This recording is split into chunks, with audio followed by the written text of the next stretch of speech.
Hello, everybody. Coach Jennie here. I'm so freaking excited to be here.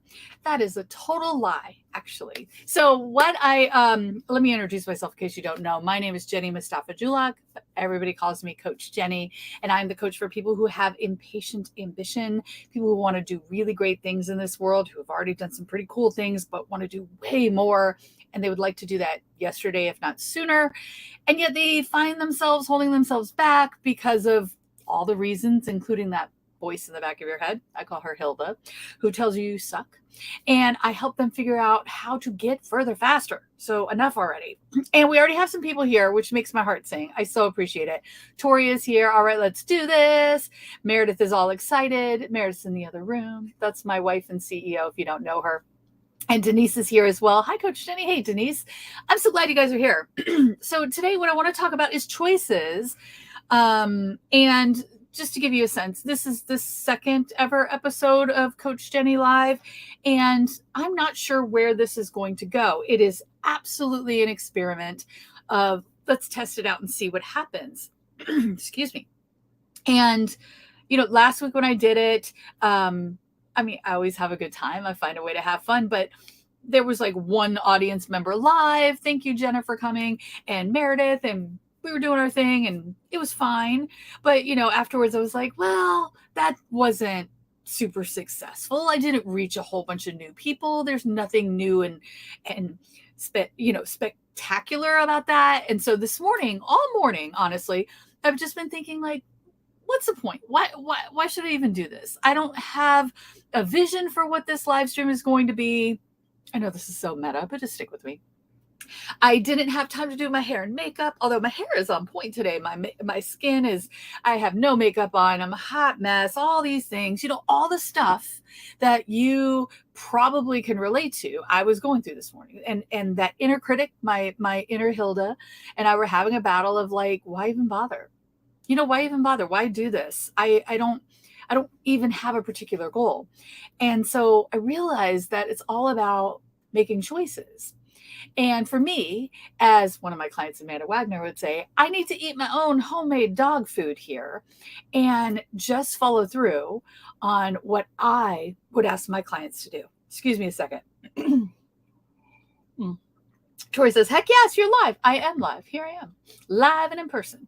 One of the things I'm often telling the folks that I work with in the Make It Happen community is that there is no perfect time to start. So choice number one is to quit waiting until you're ready. There's no such thing as ready. I am never going to be ready to have this perfect show. Not a thing. And I want to have an imperfect, off the cuff, no notes, no bullets show where I just get on here and talk to you, not because I think that I'm the end all be all, but because I know how scary it is to do it scared, to show up and just start talking, start sharing your thoughts and ideas with the world. Most of the people I'm working with are waiting until everything is kind of sorted out and figured out. Denise is saying I'm reading her mind. She goes, only two views on my last video. Why bother? Right? If one of the concerns of perfectionism, as I like to call it, Denise, is this idea that if we can't succeed right out of the gate, then it's not worth doing at all, right? Like if we're not going to put out a video and get 2 million views, why even bother? 1 million views won't do, or 2 views won't do, when I know that we have to start somewhere. But we're all afraid to have what I call those charming years, those early years when you're kind of figuring it out and making a mistake. And you look back and you're like, what was I thinking? I know if I show up here, and I intend to, most Tuesdays from now until next year, this being Meredith's birthday week, it'll be easy to remember. So if I show up most Tuesdays, say another, 40, 45 Tuesdays in a row, that this is going to be better next year because I will have figured it out and I will be reconnecting with this live streaming that I love so much. But like waiting until I'm ready, waiting until I have it all sorted out, waiting until I have the perfect kind of intro music and all of that happy nonsense is absolutely debilitating. But on the other side of the coin, there's that feeling of like, well, why even bother? I'm going to be talking to just a handful of people. So I just want to thank Tori and Denise, Meredith, and anybody else who listens to the replay. Thank you so much for watching this video, because that's why I'm bothering. If it helps one person, it was worth doing. Tori says, I have been not ready to go live with my jewelry sales for a month now. So if you chose to do it, if you said, you know what, I'm making a choice to start something or do something, waiting until you feel ready, until you feel confident, is very backwards. So that was the other thing I was wrestling with this morning. I don't feel confident. I'm not feeling great today. I'm fine, but I'm not, the pitch perfect kind of Coach Jennie that I want you to see. And it's kind of a gloomy, rainy day and blah, blah, blah. So there are all these great excuses of like, well, if I don't show up, who would know, who would care? And there's like a lack of that external accountability. So choosing to show up and do the show anyway, and just be here because I said I was choosing this and I want to do this experiment, even if I don't feel like it, even if I'm not motivated, not feeling inspired, feeling kind of like, why am I in my 40s still getting acne? All of those things, I'm still showing up because I want to set a great example, but I also want to choose myself. Absolutely. So Tori, to you, you've waiting till you're ready to go live with your jewelry sales. Just start. We just have to start. You're never going to be ready. You're never going to be confident, because action comes before confidence, not the other way around. You have to take action, sometimes embarrassing action, like right now, sucky action. I have no idea what I'm doing action. And you have to go out there and do that before you actually start building up a little bit of competence where you feel like, okay, I don't suck at this anymore. I'm decent at it. And then eventually you get good at it and start collecting and actually earning your confidence. So that's what I want for you. And Meredith is over here cheering me on. And you're taking action even though you don't feel like it. High five. That is huge. Taking action when you do feel like it, when you do feel inspired, that ain't that hard, right? That's not, it's worthy of celebration. Don't get it twisted, but it's not that difficult. When you're feeling, I'm feeling inspired and jazzed, and my hair and makeup's just so, and everything's just so, I've got a great story. It's a gorgeous day, blah, blah, blah. Those days when you take action, it's wonderful. But it's these days when you actually have to choose yourself again. You have to make the hard choices to just step up and show up for yourself. Those are the days that really deserve that high five. So I appreciate that.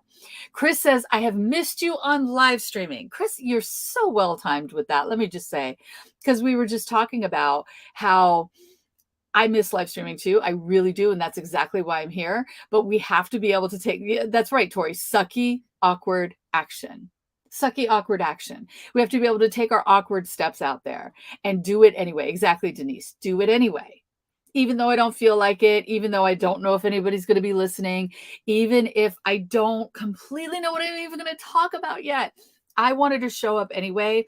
And about 10 minutes before we got started, I said to Meredith, I'm like, do you think I have time to like throw on some makeup and stuff? And she's like, probably, but it felt forced. Like I was trying to put on some airs. And what I know about impatiently ambitious people, because this is what I spend my life doing, is helping all of you like take those first steps or those next steps to keep moving forward.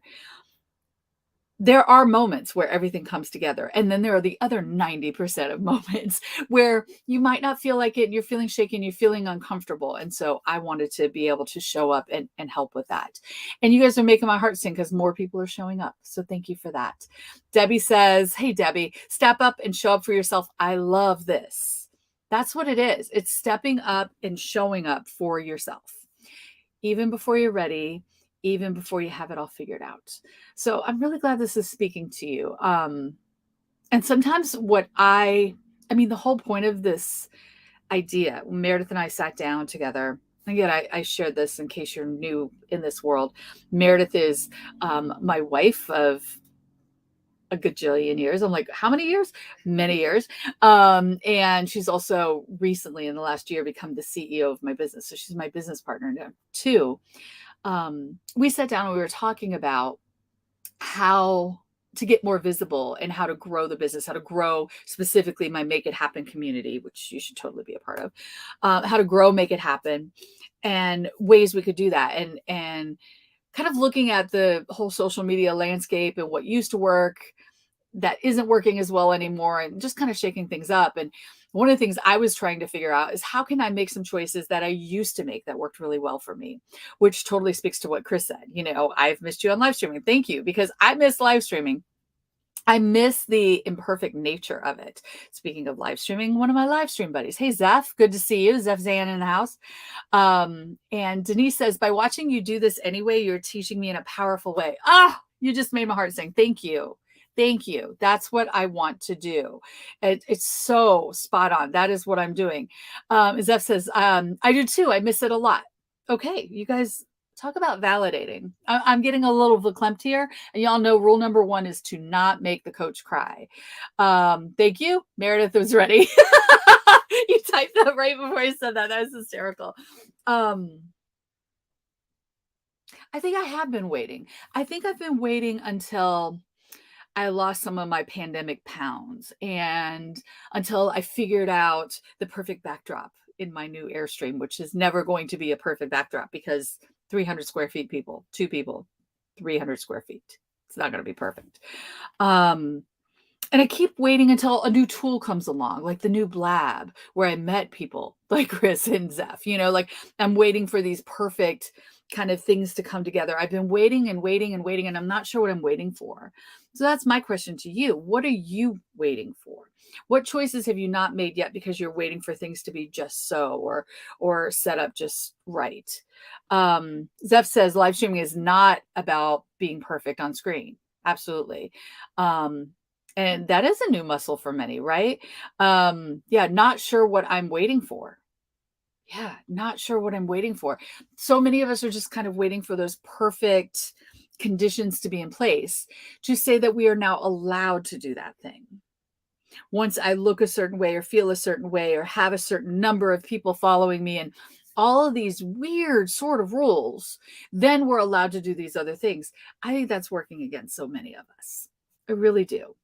So I'm really glad that I'm being super vulnerable right now and showing up and being honest about the fact that I didn't feel like doing this. I'm not feeling particularly confident today. I'm a little just not at my very, very best. And I'm showing up anyway. So I'm backtracking. I'm talking in circles. Let me backtrack to my conversation with Meredith. So Meredith and I sat down and we were coming up with ways that we could grow the membership, grow my audience. And she said, just, turn on the camera and start talking like you did back in the Blab days. Like just start sharing things from your heart. Don't overthink it.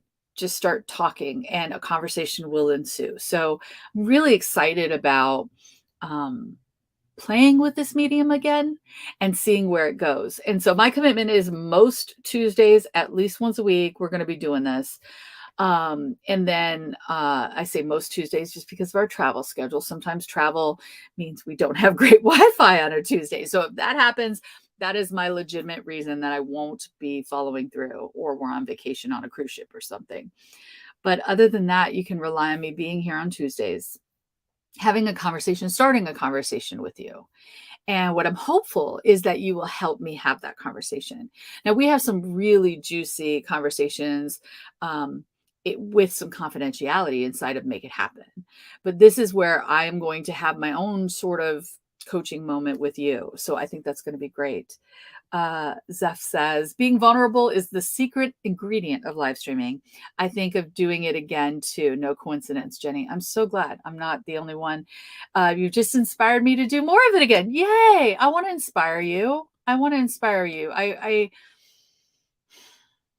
And I swear I'm not being sexist. Nothing against the dudes. But if a guy has something to say, statistically, he tends to just walk up and start talking and sharing and go up to the microphone. One of the hardest things for me this last year and a half, stick with me, this is going to sound awful, but is I am currently living my dream and absolutely resisting it. Have you been here before? Like, this is what I want. I dreamed for a decade and a half that one day my wife would want to leave her education career behind. We'd be making enough money that the business could sustain both of us, and we are. And she would work with me and partner with me. I could like use some of her brilliant brain. And part of that was that would give me the opportunity to spend my time instead of behind the business dealing with and managing the business. Spend my time behind a microphone. That's the language I've been using for Meredith. How long? 7, 8 years? Yep. Yep. Yeah. Brilliant brain to go on, she says. Oh my God, I love you. That by having Meredith take over the responsibility of the day-to-day management of the business and literally hiring her to become my boss, because I don't know if you know, the CEO outranks president, just saying. So hiring the CEO to take over the business is allowing me the space to step behind the microphone and really step into sharing more and more and more of what I have learned from coaching for 16 years, that I know I've co-created all of it. I'm not sitting on some fount of knowledge somewhere that I was just like, I came up with this on a couch. Like everything that I share, every YouTube video, every Monday Morning Moxie topic, all of those things are things that I have co-created with a client in a coaching session, and start sharing those with the world, because that is going to, one, help a hell of a lot more people, which is really what I want to be about. Help them make things happen, which means I can sit back and watch you guys change the world, but also bottom line, help our bottom line, right? Grow, make it happen, grow my community, grow my no matter what events, grow the entire Coach Jennie brand. That's really what I want to do. And yet getting behind the microphone has been really scary, because suddenly I can't hide. And Tori, I think this will speak to you with that whole, like, I haven't been stepping up with selling the jewelry yet. I can't hide behind the details anymore. Meredith's got the details. And yet I kept finding myself resisting the fact that I could turn on this video camera anytime I wanted to. I know Chris, she might still be here. She's heard me whine about the fact, well, we don't have Blab anymore, so that sucks. I can't be behind a microphone anymore. And then, I picked up Clubhouse for about 9 months and put it back down. This has always been here. This has been here for years and years and years, and I'm tired of waiting for it. So thank you so much for listening to that confessional. Tori says, I think she means I love watching you, not I live watching you. Awkward, amazing, and inspiring. Love. She does mean love. There it is. Love. And then Zeph said, you validated what I've been feeling for the past month. I'm so, so glad. Denise has a question. How can we learn to shut down the judgment and anxiety in our head and allow ourselves to be more honest, real, honest, and vulnerable? This is a fantastic question. I so appreciate you asking it. And I do have a suggestion. This is my take on that. And with every piece of advice or suggestion that I make in anything that you get, take what you like and leave what you don't. It's very important to me. I'm not here to tell you how to live your life. But what I would throw out to you, Denise, is learning how to shut down that judgment and anxiety in our head is the wrong battle. Okay? Because that judgment and anxiety is going to show up probably for the rest of your life. That doesn't sound like good news, but stick with me here. Trying to shut it down and make it so that just never shows up, it never becomes a thing, it never bubbles up.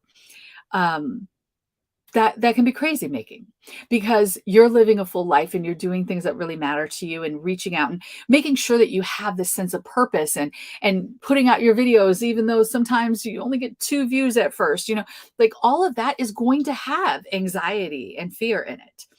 Our job is not to figure out how to shut that down. Our job is to shorten the amount of time that those anxieties, those judgments, those fears, those thoughts stop us in our tracks. I'm going to say that again. So our job, and this is Denise's really great question, our job is not to shut down the judgment and anxiety in our heads and try to fix that.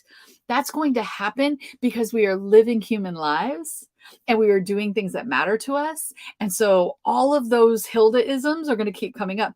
When I set out to write my book on Hilda, I call Hilda-isms the thoughts she puts in our head. I thought I was on a mission to slay the beast. We're going to figure out how to kill Hilda, shush Hilda, so we never hear from her again, and our lives will be solved. But the truth is, new level, new devil, which means as soon as you try to do something else, something a little bit scary, something that really matters to you, Hilda's going to show up with some new material. That is her job. And the idea that we need to figure out how to shut that off is something that I think a lot of people will struggle with for the rest of their lives. I've decided to let go of that battle. And Denise, I encourage you to consider that too. Let go of that battle. What we need to do is say, okay, I'm having judgment and anxiety, and it's slowing me down from shooting my next video or doing my next thing, whatever the next obvious step is that you want to take.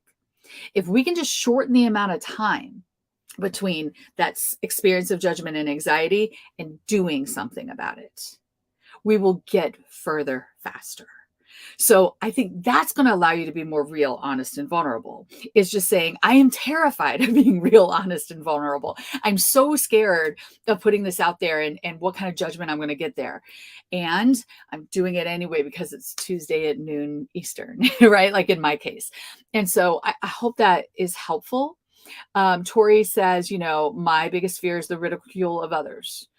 I don't know many humans there's a few, but I don't know many humans who invite ridicule from others, right? Who relish in it. Most people are very afraid of the judgment of others, of being ridiculed, of getting haters.